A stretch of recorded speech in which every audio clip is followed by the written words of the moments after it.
countryside house, a geologist named Abby is staying with her older sister Bate. Their mother recently passed away, so they're helping each other deal with the sadness and grief. Things get worse when Bate finds out she has a serious stage of leukemia. None of the doctors will treat her because there's nothing they can do to save her. But Abby won't accept this and hears about a foreign clinic that offers treatments that aren't quite approved. To afford sending Bate there, Abby has to accept a very dangerous job. Some time passes and Abby arrives at the Georgian Caucasus Mountains near the Russian border. A private mining company hired her to search for uranium deposits.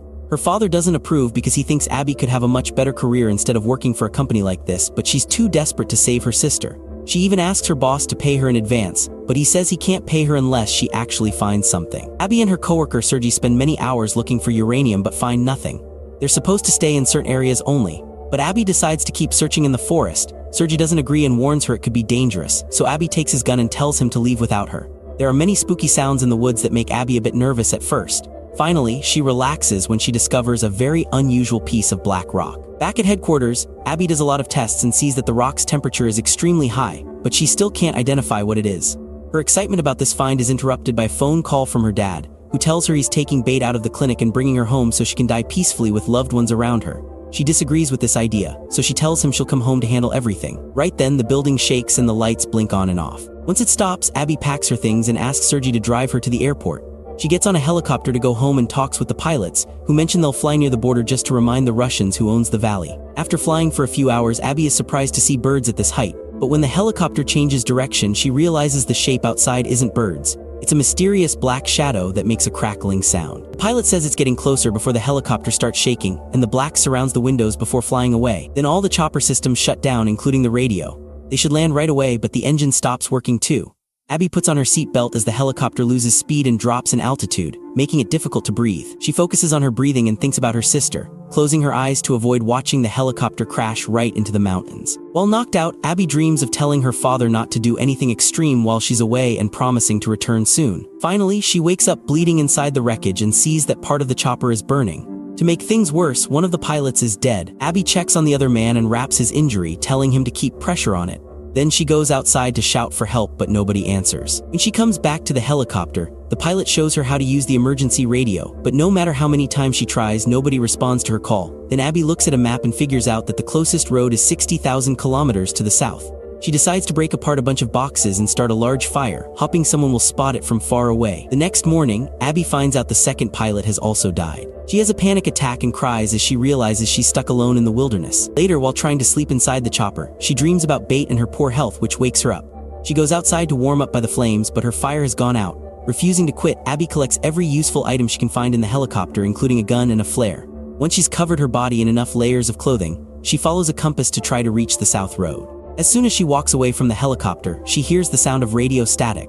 She immediately runs back, but nothing on the chopper is working. When she hears the static again, she realizes it's coming from a radio on the pilot's belt. Unfortunately, it runs out of battery when she tries to use it, so she grabs the helicopter manual to learn where all the cables and chargers are located. She leaves the radio charging, and while she waits, she keeps staring at her mysterious rock. Finally, the radio works again, and Abby makes contact with an American pilot named John, whose aircraft also crashed in the area. His legs are stuck and he can't move. Also, his antenna is broken. Abby knows she can fix the antenna to call for help and asks where he is, so John explains that he can see a lake. After finding it on the map, Abby starts a new journey to find him. John keeps asking her not to do it because this is dangerous occupied territory, but she ignores him. While she walks, John chats with her and asks about her job.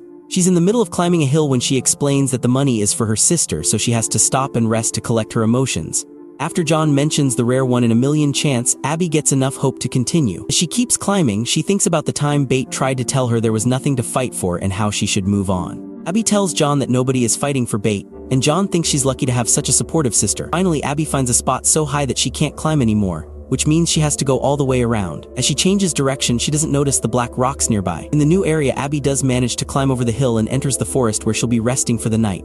John tells her he isn't in pain anymore because he can't feel his lower half.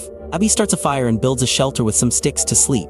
Sadly, it starts raining, which puts out her fire. However, Abby feels something warm moving in her bag and remembers the rock. She takes it out and touches it with her bare hand, noticing the surface reacting in a strange way. John tells her she shouldn't be ashamed of her work, and Abby realizes he's in the military, so he's speaking from experience. In the morning, Abby continues her journey and reaches a valley covered in snow. The wind is making her even colder and she keeps tripping. When Abby finds a river, she stops to rest and refill her water bottle. A few hours later, Abby discovers she's surrounded by another mountain range. The map doesn't show any better route, so she has to start going up. She walks as much as possible and eventually she has to try climbing only to fall right away.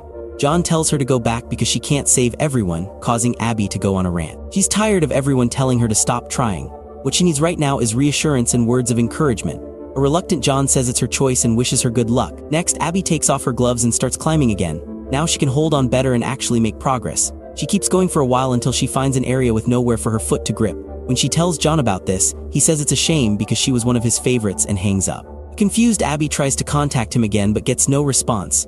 Afterward, Abby takes out a tool and pushes it into the rock, but it falls when she steps on it. She takes a moment to take deep breaths and think, which helps her remember the mysterious rock. Her mind also remembers the time the doctor told her there's no such thing as miracles. However, one is happening right now because moving her hand is enough to make the rock change shape. After tying some thread to the rock, Abby sticks it in the mountain wall and uses it as support so she can safely step on it and finally climb the final area to reach the top. The thread pulls at the rock as she stands up, bringing it back. At that moment, she sees the mysterious shadow fly through the sky while making a crackling sound. Abby takes out a pair of binoculars and notices some lights in the distance, which belong to a military base. She gathers sticks and grass to start a big fire, hoping it may get someone's attention. She also makes an arrow out of rocks to show the direction she's taking. As she leaves a few hours later, John contacts her on the radio, saying she has to stop drawing attention to herself. He reminds her that the Russians control this area, so if they see her signal, they'll go out to kill her, not to help her. This makes her so nervous that she slips down a rock-covered hill and hurts her leg. Tired of John scolding her, Abby turns off the radio and takes care of the wound. At that moment, she hears some radio static and notices a soldier patrolling the area, so she immediately runs away. Between her injury and the snow, it's very difficult to walk and she has to use a stick for support. After crossing the forest, she finds some old abandoned buildings and decides to go inside to both rest and hide. There are lots of destroyed objects and even pictures left behind by families murdered during the Russian invasion. After checking every room and every drawer, she finds some things to start a fire and even some moldy bread that makes her gag. With the first aid kit from the plane, she bandages her hands and injects expired medicine into her belly. Before falling asleep, she looks at Bate's picture and thinks about how much pain she must be in. That night, Abby dreams of her happy days with Bate, but also of her at the hospital. Bate was tired of the clinic and wanted to go home to spend her last days with her family, yet Abby forced her to stay. Before Abby left for her new job, Bate pointed out that she wasn't doing this for her. Abby was doing it for herself. The next morning, Abby wakes up when she hears a radio. She looks outside and notices the soldier coming closer, causing her to panic. She rushes to block the door and hides under the window while covering her mouth. The soldier takes a quick look, but luckily doesn't see her and moves along. While the man is checking the other windows, Abby carefully reaches for her bag using the stick and takes out the gun, only for the magazine to fall out. The noise gets the soldier's attention and he tries to open the door but can't. While he looks for another entrance, Abby gets the gun ready. Soon, the soldier finds her and points his weapon at her, saying something in Russian. Abby panics again and opens fire. The bullet hits his gun and then his leg, bringing him down. Then Abby takes the guy's weapon and backpack while he keeps repeating the name Ivan. She puts the gun down to prove she means no harm and opens the bag to find a flashlight, cigarettes, and a black rock just like hers. At that moment, John's voice comes out of the soldier's radio saying, "You were one of my favorites," and the soldier confirms that's Ivan. Abby freaks out and realizes they were both tricked. And the voice asks, "Don't you want to see Bate again?" Before the communication ends. Afterward, Abby apologizes to the soldier and bandages his leg before putting him on the couch. She tells him that she'll go looking for the voice on the radio and that she needs him to ask his superiors at the base not to shoot her if they see her in the area, but she isn't sure how much the soldier understands her. The two leave together and keep stumbling as they cross the forest because of their leg injuries. When they stop to rest, Abby takes out the rock and hears the crackling in the sky. It makes her realize that the rock attracted the shadow, which brought down the chopper and has been messing with radio transmissions. That's why the one in the helicopter worked again after she walked away. Furious, Abby throws the rock away and screams in frustration. Then the two start crossing a valley covered in snow.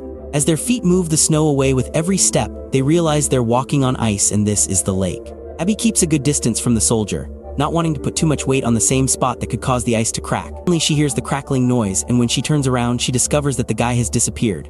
Abby looks around for him, only for the ice to break under her feet and she falls into the hole. Luckily, she manages to hold on to the surface, and after a lot of struggle, she climbs out. The wind starts blowing harder and soon Abby loses visibility. She yells for help but never stops moving. Eventually, she finds the edge of the forest and the cigarette that the soldier left behind. Too tired to do more, Abby removes the wet clothes and gets inside a sleeping bag, hoping to get her body warm again.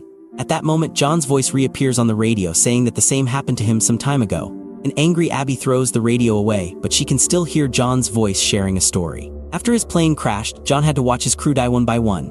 His heart slowed down and he thought it was over for him too. But at the last second, he found deliverance. Abby falls asleep and dreams of her happy days with Bate again. She wakes up when she hears a helicopter, so she runs through the forest as she tries to get their attention. However, they can't see or hear her and the chopper leaves. The cold is starting to affect Abby deeply and she falls to her knees while hearing Bait telling her to go home. She passes out and falls through a hole that turns out to be a cave. Abby's body rolls down on hard rock and lands in a small pool. Floating next to her is John's rotting body covered with chunks of the mysterious black rock. The bottom of the pool also has this black substance which floats up to try to enter Abby's body. It seems this rock is some kind of entity that has been using real people's voices to lure Abby and the soldier the same way it caught John 65 years ago. When Abby wakes up, she's sitting on dry ground. As rocks float around her, the entity uses John's voice to congratulate her for making it, saying it had been afraid she'd end up like the others. Abby accuses it of causing the crashes on purpose and wants to know why it lured her here, but the entity says all decisions that brought her here were her own. As the floating rocks form half a human body, the voice explains that John agreed to become the entity's occupant to survive, and Abby's being offered the same privilege. Abby tries to walk away from the floating rocks, turning down the offer and saying she just wants to go home. The voice replies that she's already home as Bates' house appears behind her. An invisible force pushes her inside and she discovers there are piles of black rocks everywhere. The